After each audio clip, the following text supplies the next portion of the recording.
কাল সন্ধ্যা 6টার সময় আমতলা চিকন পার্কে চলে এসো, ওখানে দেখা হচ্ছে। আচ্ছা ঠিক আছে।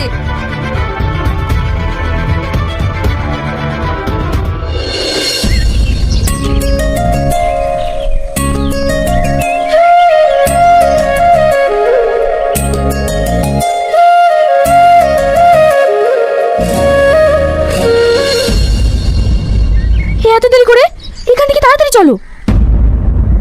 যাবে মানে? রোহন, এটা কে? এটা আমার বয়ফ্রেন্ড। তাহলে আমি কে? চুপ করো তোমরা, আমি সব বুঝতে পেরেছি। তুমি একসাথে তিনজনের সাথে। ছি ছি, তুমি এতটা নোংরা। তোমাকে আমি কতটা বিশ্বাস করেছিলাম, আর শেষে কিনা তুমি। ছি। তোমাকে আমিও বিশ্বাস করেছিলাম। আমাদেরকে দেখে অবাক হচ্ছ? অবাক হওয়ার কিছু নাই রোহান। তোমরা যাকে এতদিন ধরে ভালোবেসেছো, এটা আমাদেরই প্ল্যান ছিল। কত না বিশ্বাস করেছিলাম তোমাকে। আরে কোনোদিন খেয়ে না খেয়ে মাথার গাম পায়ে ফেলে পরিশ্রম করেছি শুধু তোমাদের মুখে হাসি ফোটানোর জন্য, তোমাদেরকে সুখে রাখার জন্য। আর তোমরা সেই সুযোগটাই ব্যবহার করেছো, নোংরামি করে বেড়েছো তোমরা। আরে কি দিইনি তোমাকে?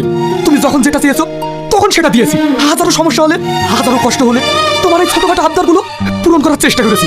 আর তুমি শেষ পর্যন্ত একটা কথা কি জানো, কোনো পুরুষ হাজার পরিশ্রম করেও ক্লান্ত হয় না, কারণ সে পরিশ্রম করলেও তার ফ্যামিলির মুখে হাসি থাকে।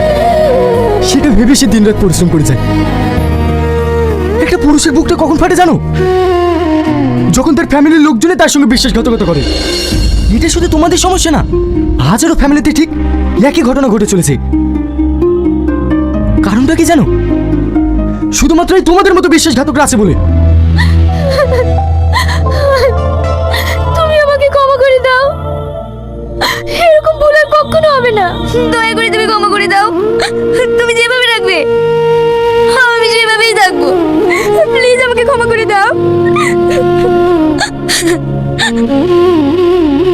তোমাদের মতো বিশ্বাসঘাতকদের কোনো ক্ষমা নেই। যাও এখান থেকে।